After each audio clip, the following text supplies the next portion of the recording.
Hey, creative freelancers, would you like to transform your business into a thriving agency making six figures? Then stay tuned because we are joined today by Kim Russo, who has made that journey herself. And Kim's going to be sharing tips and tricks and all sorts of lessons that she learned along the way. So stay tuned because if you're ready to level up your business, because this episode is packed with insights you don't want to miss. I'm awesome Angie Engstrom, honoring the awesomeness in all of you. And I'm Gita Adgard. And once again, a big welcome, Kim. We're so thrilled to have you here. Thank you. I'm excited to be here and have fun. Yeah, it's gonna be fun, and we know it's gonna be packed with value. So it's gonna be great. So stay tuned. Okay, so I'm gonna start by doing a short bio. If you don't know Kim, having a degree from the Fashion Institute of Technology packaging design, Kim started out working for top packaging design agencies. And in 2018, she went on to create her own design studio on brand. Design, making it into a six-figure business. Today, she helps her clients bring the visions to life by creating amazing brand designs. And Kim, she is also the creator of the Profitable Brand Designer course, teaching creators how to transition from being a freelancer to an entrepreneur and create a profitable business in that way. So we're excited to hear about that journey and how you help your clients. So yeah, a big welcome once again. Thanks for joining us, Kim. Thank you. I'm excited to get all into this. So, yeah. Excellent. So, welcome to Momentum Maker Podcast. And before we get into the nitty gritty, give us your version, your 30-second version of your business, like your elevator pitch that you, in your words. Yeah, so I help people who want to become entrepreneurs to create a successful business and to also have work-life balance with it and take their creative genius and turn it into a profitable business. Excellent. So let's paint that picture a little bit. Like, so these people they're creatives just working as freelancers. Correct. So freelancers or starting a business, but still having that mindset. So my target for the people that I love to help in this journey is me 3 years ago, 4 years ago. So I started my business 6 years ago and had worked for other agencies, always had the idea of having my own business. Then I helped grow a print shop, long story short, with an X, and that didn't work out so well. But I learned a lot of actually what not to do in business. And so had the guts to really do it on my own. I always had this mentality of going into business, but needing a business partner to do the businessy things. When I went through that experience, I realized, you know what, I think I can do this on my own. So I did, but I always freelanced throughout my career. So I had this freelancer mindset. I didn't have any type of system set up or process. It was just give me the work and whatever comes in, I do. And um, didn't understand all of the things with business. I knew the basics to QuickBooks and folder systems for clients, but I really didn't have that um really entrepreneurial mentality until I started to make some changes. And that's who this is targeted. Like the changes that I made and invested in myself and learned along the way is why I created this. So it really is targeting myself because I wish I created for myself uh 4 years ago. So Oh, yeah. this ought to be fun. All right. So we're going to be talking to your younger self today in this interview. Wonderful. Yeah. Yeah, Yeah. it's so exciting. So could you sort of describe that person you're talking to a little more? Absolutely. So one of the things that really triggered me to really change was I remember having these 2-hour conversations. I live in Charleston, South Carolina, and go to different locations for family and about 2-hour car rides. And I'd always talk to my boyfriend saying, I want more to my business. I don't understand. Like, I want a team. I don't want to be doing all this myself all the time. Like, I constantly have this feeling of wanting more. I just didn't know what to do or how to do it. I had busy work, I had clients, I had no structure. And when I kept saying this over and over again, I think I started to manifest the idea of getting help because I was like, I don't know what I'm doing. And so I got approached by a coach, and this was my real kind of window into business development. And that's really what made that shift happen. So it's somebody who's like on the verge of knowing that they really, really need something more to their life and their business and their purpose. They just are stuck. They don't know what to do. Now, me, I heavily invested in all different types of coaches, courses, consultants, different networking groups to really figure out how to do this. Each person left a mark, but there were certain things that didn't make sense as a creative. So that's why I ended up creating this as something that I can take and condense and not have to have somebody like me invest so heavily, because I did really, there is some investment wounding that happened there in that process. And so, yeah, it's somebody who just like I wanted more. I just was stuck. I didn't know how to get there. And really getting help from other people is what helped move the needle and shift things drastically. That's Yeah. that's wonderful. And the fact that because creatives are so different. So someone listening right Mhm. now that's a creative, I think would get this. But for anyone else that's not a creative, can you speak to that a little bit, like some of the differences? Yeah. So I think when people are creative, everyone's born with a talent. I say for me, I was divinely given this talent to create, and I can visualize graphics. And I think for a creative, you're very stuck into that. And so your brain just doesn't work in the way naturally. You have to really flex those muscles to get there. And so it's just something you don't know. But if you're not a creative, you're also missing that part. That's why people hire me to do design, is because they're missing that part Mm. of their brain wiring, but it can be learned. And I think um honestly, actually, the things that I teach, it's for somebody who's running a business. I don't teach anybody how to be a creative, because that is your divine gift. Mm. Makes um sense. I mean, there's programs to teach you, and I do end up helping and art directing students when they need help with their own branding. There's always that, but even I've actually had a financial advisor come to take my course, because it's just teaching the fundamentals of growing a business, um, and using those business savvy brains, and it's just getting simplified too. That's the biggest thing, is like making it easy, but it's not easy, but making it easier. We'll say that. Yeah. That's wonderful. Yeah, thank you for that distinction. I love that. Mm, absolutely. So I was thinking about, Kim, would you sort of share the process you help your clients go through? Yes, absolutely. So it really is a process, and that's the biggest thing. And I'll kind of go back to where I learned from different people. Was I was getting advice from people who weren't creative, so they didn't understand how my creative brain worked and how the process has to work with me. I remember somebody like, just block your calendar for an hour to work on a project, and keep blocking. I can block calls and things like that. I cannot block creative process. Like, Mm. sometimes I can knock it out quick. Sometimes I have to do so much more and need that space. And so that was one thing that, like, I was like, no, this is not right for creative. And so I also took courses from creatives and got a little frustrated because they were way too technical. There was so much writing. And again, since my creative style is more in the drawing and the graphics, sitting there and writing my why 16 times, I never would finish.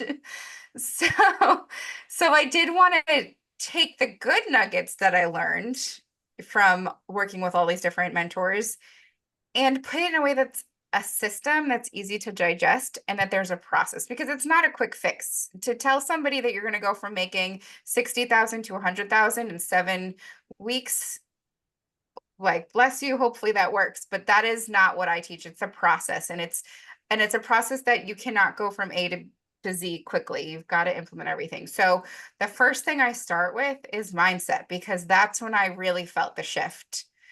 So when I started to understand, I need to figure out what my goals are, what my intentions for this business are. Do I really want to be a business owner like for the rest of my life?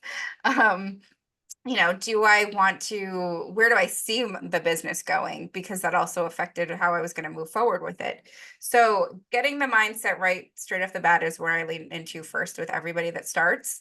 Then the next phase is really setting up your own brand. So because this is targeted towards somebody like me that is a creative, my biggest pet peeve with designers that are out there calling themselves designers and creating brands for clients, not having their own brand look good. So if your website doesn't look good, how can you sell website design? If your logo doesn't look good, how can you sell logo design? Even if you're a photographer and your branding is not good, if you're somebody that's in a creative field, and really this is anybody, which is why I do web design for clients, but it's especially important to have what you are selling look good. So I might not go to a social media manager that's got no social media presence. So that's the next process in the phase, is really setting up their brands to position themselves to be leaders and experts in their industry. And through that process, I'm teaching the process that I use on my clients to charge, large amounts for a branding project. So that whole process is elevating than just offering a logo. So I share that whole process that they do on themselves. Then from there, we go into, what is the best systems and softwares to use for a CRM, for, and how I set my CRM up, how to present to clients in an elevated way, and the different tools that I use to present. And I share actual live presentations for projects that I'm working on so they can see how I actually go through it.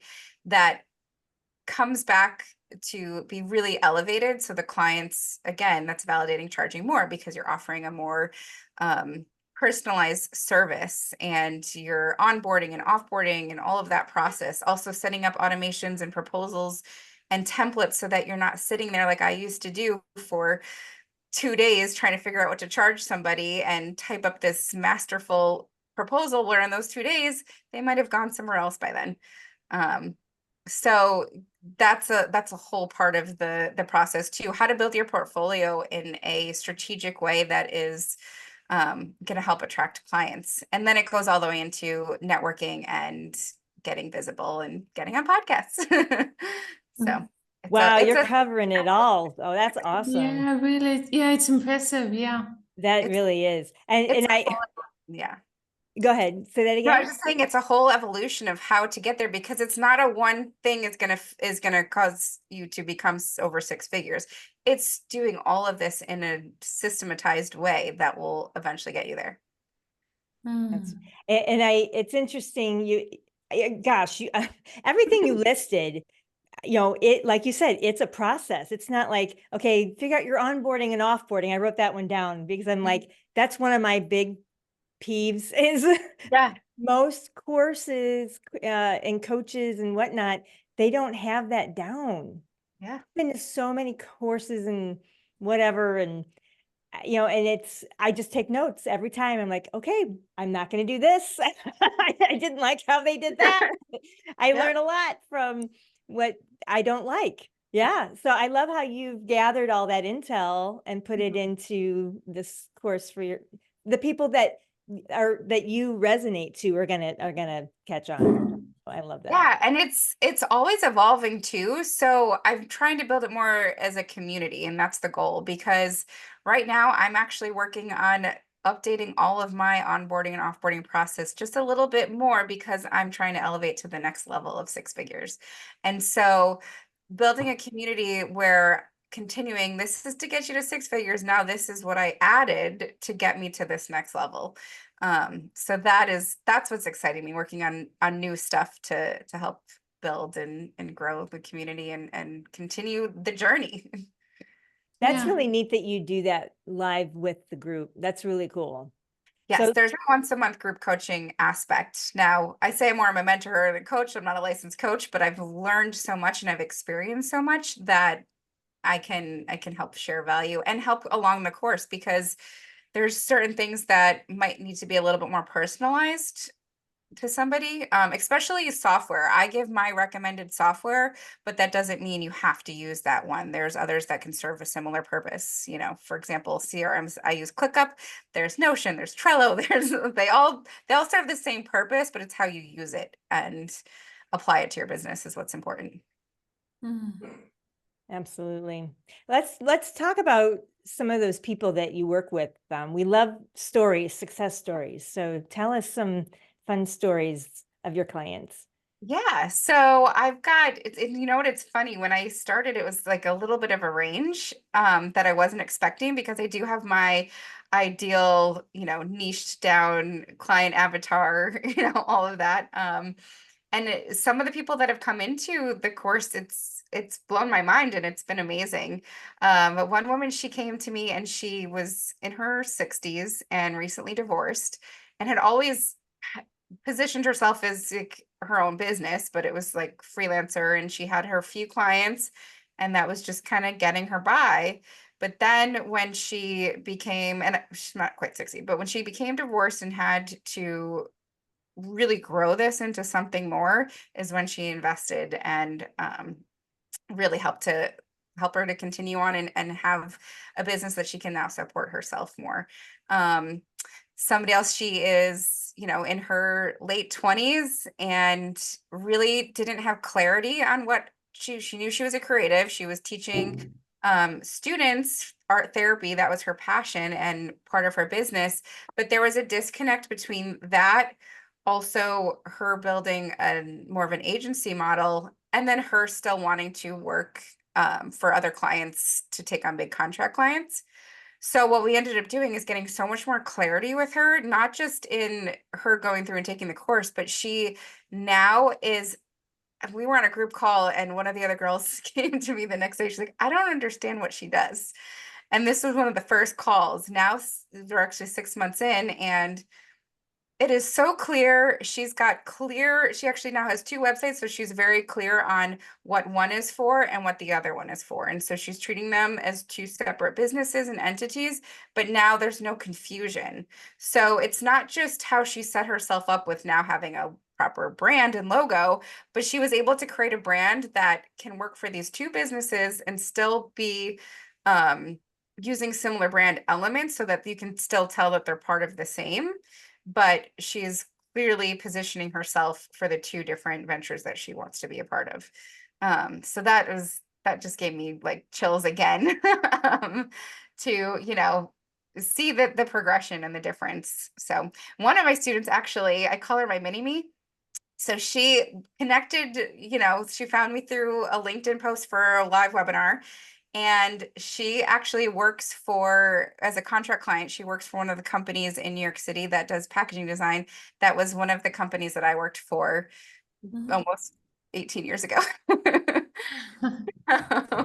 Fun. Yeah, so it's fun too to get connected with people that you wouldn't ever get connected to. And so call her my mini me. Very So, fun. Oh, I yeah. love that. Yeah, Oh, and it's a New York company and she lives in Colorado, so it's just wild. Yeah. Yeah. So yeah. Now, I was thinking, sometimes people, we all know that they sort of hold back from working with you. Mhm. What would you say would be one of the major reasons for doing that? I think holding back or why they Yeah, shouldn't. yeah, holding back. Yeah. I think because maybe they're scared of investment. They're scared of, you know, especially as creatives, we are. I mean, burnout is a big problem with creatives. We definitely, I still to this day have like loops of it because we just get so into our work that we sometimes forget about the business side of it. And so that could be a huge thing. It's just, I don't have time. That's the number one thing. I don't have time. It's also an investment. It's definitely not what I invested, but it's still an investment. And so there is that scarcity mindset that could be holding somebody back. They're not trusting themselves that they could actually do it. Mm. I'd say, yeah, time and money would be the biggest thing. And just the lack of confidence to know that they can actually do it, you know. Mm. One of the biggest things too that I get sometimes is I might go back to working full time, or I don't want to leave my full-time job because of the security. And so what I do say to some students that come to me with that, I 100%, if you are just starting fresh, you can't just quit your job and have no income. And, this is a process. You have to work through it. It doesn't mean you're just going to automatically have a client. So building it while you're on the side, while you're still collecting that income and that security is definitely highly recommended, so that you're getting those foundations set up. Or taking on a contract client while you're growing your business. So that's actually how I did it. I was still continuing to work for the print shop for a few years, and that's what helped me to invest in myself and grow my business. So that's definitely something when somebody's a little bit scared to take that leap. You don't have to fully take that leap yet, but that's another pushback, is that security, and self-doubt too. So that's why mindset is important. Yeah. It makes total sense. So starting out as a side hustle, you might say, yeah. Yeah. Yep. Because you can work on it, and start to implement some of the process while you're still collecting an income. Yeah. hmm But I also recommend too, a biggest thing when time is because I totally understand the time thing. I've been there where I've started courses and I haven't finished, or I've said I want to take this, but not now, later, and then later is not come. Yeah. If it's really important and it's affecting your business, the reason why I haven't done those is because they're not really relevant to me. They're just something to help with marketing later on. But the ones that I know is going to affect my business and help me grow, I finish. But the way that you have to make it work is, now I mentioned time blocking for me is difficult when it comes to actual design process. But what I do is I don't open up my calendar for anybody to book on my calendars Mondays and Tuesdays. If I do, it's me intentionally booking. But those are the days that I block off the afternoons. No real task, but those are the days that I work on my business. And so while I might squeeze it in elsewhere, but if I'm taking something that's like a course, or working on a landing page for my own business, anything in that, and that taking a course is working on your business. And so that's when I make sure that I block off a day that is focused on that, and then everything else is just bonus. Yeah, that's a great tip. Just plugging out in your calendar so you make sure you have time for that. Because a lot of times, even me to this day, I will knee-jerk reaction, do client work first. But those are the times I'm like, no, this is my time for me. Yeah, this is important too. Yeah, exactly. Yeah. You talk about burnout being a challenge for creatives. I identify with the creative label, by the way, and I'll add one in there. I'll get so going on what I'm working on. I'll forget to eat. Like, I'll show up to meetings with Katie eating like, oh, that's right, I forgot to do this today. I relate. So I fortunately have the world's greatest boyfriend, and he cooks all my food for me and brings it out to my she shed. Oh my gosh. You're lucky. I'll be on call. That happened today. I was on a strategy call with a client, and it's a paid for offer, like that she paid for my time. So he just kind of sneaks it off to the side because we ran over, and I just have to ignore that it's there until I'm done. I have somebody actually feeding me, and I still don't eat sometimes. Exactly. Yeah. And when you get in that creative zone, like, it's flowing, like, you just don't want to interrupt that. Yep. Yeah. You need somebody to interrupt it. Luckily, I have my daughter who's like, hey, I'm hungry, mommy. You have no choice. You have to stop what you're doing. Exactly. Yep. Or the dog comes and needs Yeah, some. he might. Yep. Sometimes I give myself like milestones, because I also have to go into the house to use the restroom. And so like, well, when you get this done, then you can get up. It's a bad mental mindset thing to teach, but that's what happens sometimes. You're just, when you're in the creative juices and you're in the flow, that's when I get lost in time. And Yeah. that's my favorite time, is when I do get lost in it. And so you don't want to take a break. Lost in time. I love that. Yeah, that's so true. Yeah. It's a great way to describe it. Oh, I love it. Awesome. Um, Gosh, anything else you want to make sure gets recorded today in this interview? Anything we've missed that you want to make sure? Yeah, I mean, not that I can think of, but I think, my biggest thing that I can teach anybody that is kind of hesitant and really trying to do everything on their own is to not trust in others. And that was, the biggest thing that shifted my business was investing in myself, in other people's help. If I haven't had the mentors, and I still have mentors to this day, always seeking help, just hired a business manager for my business to help too. Like, always seek help, because while it is an investment and it may be scary to do so, it'll pay off, because it's so hard to just struggle in silence and solo by yourself, especially as a solopreneur, as you're growing your own business, because you can still have your own business and have the support, and the outside, like somebody outside looking in, can see sometimes more clearly than you can.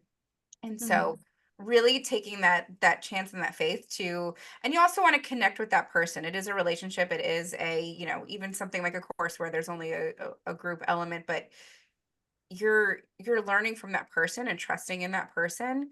And so having a connection is super huge, but not doing it alone, investing in yourself and seeking out education all the time, listening to podcasts for education, and just learning every day something new. Mm. That's I love brilliant. that. Mm. Absolutely brilliant.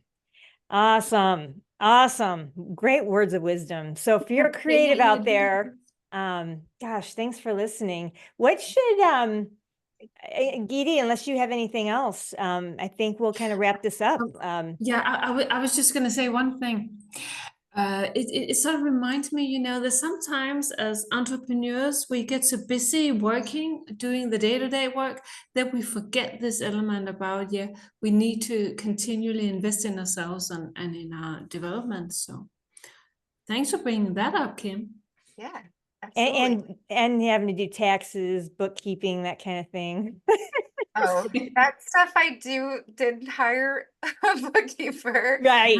Accountant. So that's another thing that I do, just since you brought that up.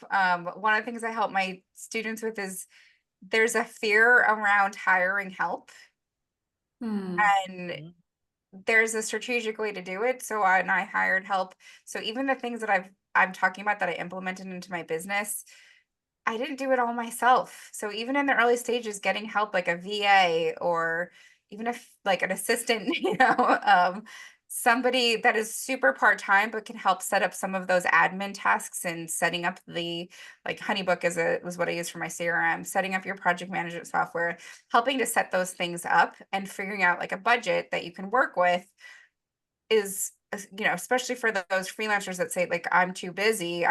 Well, getting help and investing in that help, you can use that time to work on higher paying design clients projects, whereas you can hire somebody that was less per hour than you are to help get those systems implemented. So yes, jobbing out other tasks that you're not really not as really a strength of you, and numbers is not my strength. So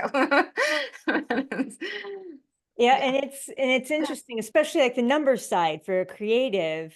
Um, I like when I first started, it never even dawned on me, to hire a bookkeeper. Like it was just, I don't know, I just did it myself. Yeah, because I could. And it wasn't, it was small in the beginning. Do you have a time frame that you recommend?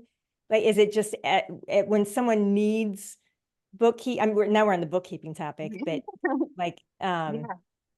I always had it. So when I set my business up, it's actually an S corp. So I had to have a accountant actually set my business up for me.